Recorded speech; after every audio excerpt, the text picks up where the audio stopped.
उत्तर प्रदेश लगातार चर्चाओं में है। एक तो महाकुंभ को लेकर और दूसरा एनआईए की कार्रवाई को लेकर, जिससे जिहादियों में खौफ का माहौल बना हुआ है।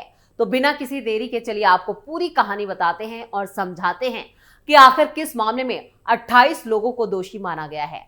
नमस्कार, कैपिटल टीवी की स्पेशल स्टोरी में आपका बहुत बहुत स्वागत है और मैं हूं आपके साथ Parveen Sheikh.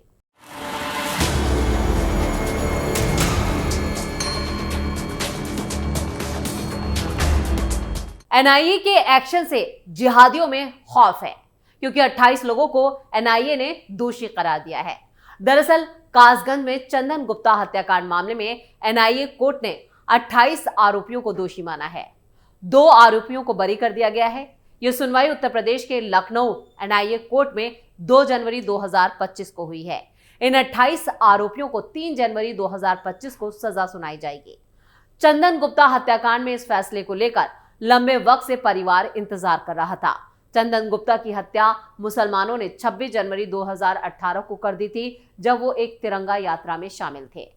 NIA special court ने चंदन गुप्ता हत्याकांड में आसिफ कुरैशी उर्फ हिटलर, असलम, असीम, शबाब, साकिब, मुनाजिर रफी, आमिर रफी, सलीम, वसीम, नसीम, बबलू, अकरम, तौफीक, मोहसिन, राहत, सलमान, आसिफ जिमवाला, निशु, वासिफ, इमरान, शमशाद, जफर, शाकिर, खालिद परवेज, फैजान, इमरान, शाकिर, जाहिद उर्फ जग्गा को दोषी माना है।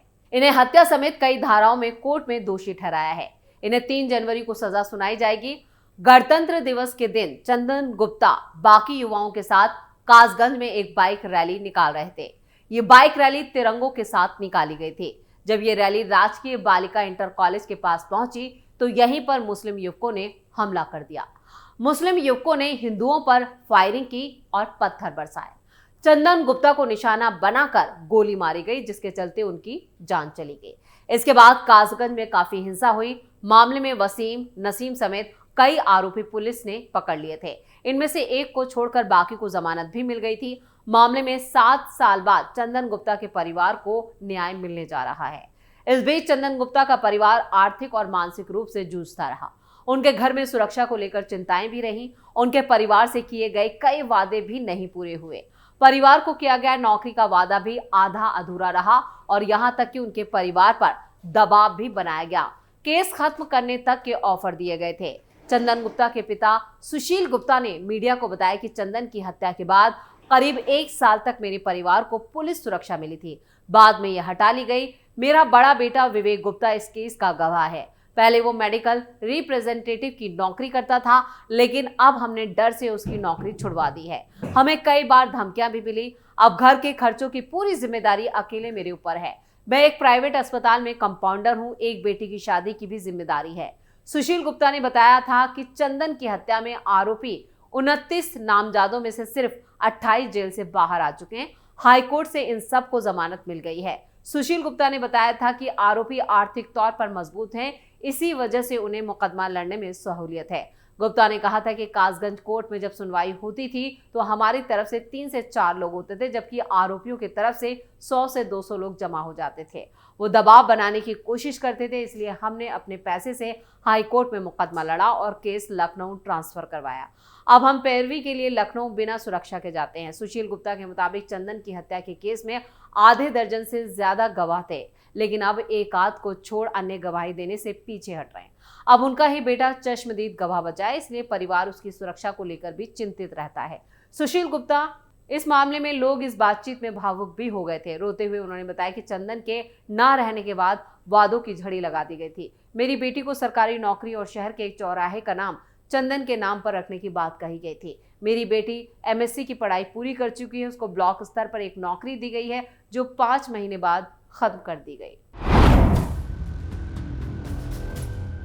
सुशील गुप्ता ने बताया कि रक्षाबंधन के दिन मेरी बेटी अपने भाई को याद कर लगातार रोती रही है।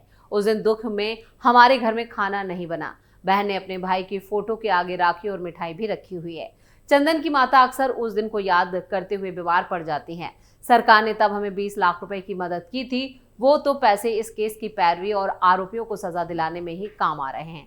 सुशील गुप्ता ने आरोप लगाया था कि लेकिन उन पर केस खत्म करने का दबाव बनाने के लिए जो लोग भेजे जा रहे हैं वो हिंदू ही हैं। वो उनके पास तमाम तरह के ऑफर और प्रलोभन लेकर आते हैं। उन्होंने बताया था कि मेरा बेटा नहीं रहा तो मैं भी मरने को तैयार हूं, लेकिन दोषियों को सजा दिलाने के लिए अंतिम सांस तक लड़ूंगा। चंदन के पिता सुशील गुप्ता ने बेटे की मौत के आरोपियों को सजा दिलाने की लड़ाई लड़ी। चंदन बीकॉम का छात्र था। वो एक सामाजिक संस्था भी चलाता था। उसके पिता एक अस्पताल में बतौर कंपाउंडर काम करते थे। चंदन उनके 3 बच्चों में सबसे छोटा था। 6 सालों तक चले मामले के दौरान सुशील गुप्ता ने पुलिस की कार्रवाई पर भी सवाल उठाए थे। सोशल मीडिया पर चंदन गुप्ता की हत्या का मामला खूब चर्चित हुआ था। सरकार के स्तर से भी इस हत्याकांड को लेकर दोषियों पर कार्रवाई के निर्देश दिए गए। जांच के दौरान पिता ने एक बार कहा था कि मेरे बेटे ने हिंदुस्तान जिंदाबाद कहा और उसे गोली मार देंगे। अगर ये अपराध है तो मुझे भी गोली मार दो। पिछले दिनों एनआईए कोर्ट की कार्रवाई पर रोक लगाने को लेकर हाईकोर्ट में याचिका दायर की गई। हाईकोर्ट में याचिका के बाद एनआईए कोर्ट की प्रक्रिया पर रोक लगा दी गई थी। इसके विरोध में सुशील गुप्ता लखनऊ के हजरतगंज के गांधी प्रतिमा के नीचे धरने पर बैठ गए थे। पुलिस ने उन्हें समझा बुझाकर उठाया था। अब चंदन गुप्ता हत्याकांड में एनआईए कोर्ट दोषियों के खिलाफ 3 जनवरी को सजा का ऐलान करेगा। वैसे आपको याद दिला दें कि पिछले साल यानी 2024 में बहराइच में भी कुछ इसी से मिलता जुलता कांड हुआ था। दरअसल यूपी के बहराइच में हुई हिंसा के आरोपियों की तस्वीर सामने आई है। रामगोपाल मिश्रा की गोली मारकर हत्या करने वाले आरोपियों की तस्वीर आज तक के पास मौजूद है। सबसे पहली तस्वीर उस अब्दुल हामिद की है जो हिंसा का मास्टरमाइंड बताया जा रहा है। अब्दुल हामिद की लाइसेंसी बंदूक से ही रामगोपाल को गोली मारी गई थी। हामिद पकड़ा जा चुका है। दूसरी तस्वीर अब्दुल हामिद के बेटे सरफराज उर्फ रिंकू की है। आरोप है कि इसी ने पिता की बंदूक से गोली चलाई थी, जिसकी वजह से रामगोपाल मिश्रा की मौत हुई। पुलिस एनकाउंटर में सरफराज के पैर में गोली लगी थी, उसे भी गिरफ्तार किया जा चुका है। वहीं तीसरी तस्वीर एनकाउंटर के बाद पकड़े गए तालिब उर्फ सबलू की है। तालिब भी अब्दुल हमीद का बेटा है। एनकाउंटर में उसके पैर में भी गोली लगी थी। उपरोक्त तीनों आरोपियों को न्यायिक हिरासत में जेल भेजा जा चुका है, जबकि चौथी तस्वीर हत्याकांड के तीसरे नामजद आरोपी फहीम की है, जिसे पुलिस ने बीते गुरुवार को 4 दूसरे आरोपियों के साथ गिरफ्तार किया था। बताया जा रहा है कि बहराइच के महाराजगंज कस्बे में हुए बवाल के वक्त का जो वीडियो सामने आया था, उसमें एक शख्स घर के अंदर से बंदूक चलाता हुआ दिखाई दे रहा था। वो शख्स कोई नहीं बल्कि सरफराज ही था। खुद इसकी तस्दीक सरफराज की बहन रुखसार ने की है। बकौल रुखसार भाई ने गोली चलाई थी, लेकिन भीड़ को भगाने के लिए, किसी को मारने के लिए नहीं, मगर अनहोनी हो गई। सूत्रों के मुताबिक मूर्ति विसर्जन वाले दिन यानी 13 अक्टूबर को सरफराज से ही गाना यानी डीजे बंद करने को लेकर विवाद हुआ था। देखते ही देखते ये विवाद इतना बड़ा कि डीजे पर पत्थरबाजी होने लगी और हालात आउट ऑफ कंट्रोल हो गए। गोलीबारी में रामगोपाल की मौत के बाद तो भीड़ और उग्र हो गई और तोड़फोड़ आगजनी का दौर शुरू हो गया। आपको बता दें कि बहराइच के थाना हरदी क्षेत्र के रहुआ मंसूर गांव निवासी रामगोपाल मिश्रा 13 अक्टूबर की शाम करीब 6 बजे दुर्गा प्रतिमा विसर्जन के लिए निकले जुलूस में शामिल थे। ये जुलूस जब महाराजगंज बाजार में समुदाय विशेष के मोहल्ले से गुजर रहा था तो 2 पक्षों में कहासुनी हो गई। आरोप है कि इस दौरान छतों से पत्थर फेंके जाने लगे, जिससे विसर्जन में भगदड़ मच गई। इस बीच रामगोपाल को एक घर की छत पर गोली मार दी गई, जिससे उसकी मौत हो गई और ये छत अब्दुल हमीद की थी। सरफराज अब्दुल हमीद का बेटा है और रुखसार उसकी बेटी। रुखसार ने कहा कि घटना में परिवार के शामिल होने पर हमें दुख है, लेकिन जितना मुझे पता चला है कि चारों तरफ से भीड़ मेरे घर में घुस गई थी। सिर्फ अंदर का एरिया दिखाया जा रहा है, बाहर का नहीं दिखाया जा रहा है। घर के अंदर से इतना पथराव कैसे होगा? बाहर से ईंट पत्थर आया। बवाल के वक्त घर में महिलाएं भी थीं और बाहरी लोग घर के अंदर दाखिल होना चाह रहे थे। भीड़ में शामिल लोगों ने उसके पिता की ज्वेलरी शॉप भी लूट ली थी, फिर उसमें आग लगा दी थी। तोड़फोड़ और पथराव तो हुआ ही। पुलिस वालों की वजह से उस वक्त पिता भाइयों की जान बच गई थी। लड़के यानी रामगोपाल के छत पर चढ़ने की बाद पूरी भीड़ छत पर उमड़ आई थी। दुकान जलाई, गाड़ी जलाई, बाइक जलाई, बोतलें फेंकी। फिर मेरे भाई और पापा ने वही बोतलें वापस उन लोगों के ऊपर फेंकी।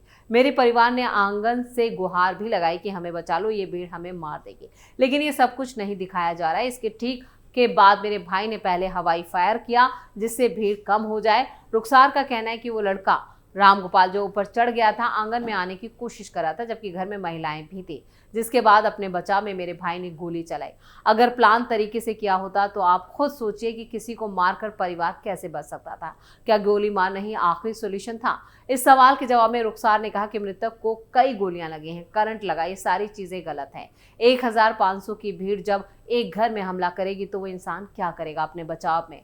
हालांकि किसी को मारा जाना जस्टिफाई नहीं किया जा सकता। पुलिस मेरे पति देवर को उठाकर ले गई जबकि उनका कोई रोल नहीं है। हम लोग तो 40-50 किलोमीटर दूर रहते, यानी कुल मिलाकर ये दोनों ही घटनाएं समाज के लिए ठीक नहीं रही। अब देखना होगा कि एनआईए क्या सजा सुनाता है। स्पेशल स्टोरी में फिलहाल के लिए इतना ही। वीडियो कैसा लगा कमेंट करके अपनी राय जरूर दें। वीडियो को लाइक करें, शेयर करें और कैपिटल टीवी को सब्सक्राइब जरूर करें। धन्यवाद।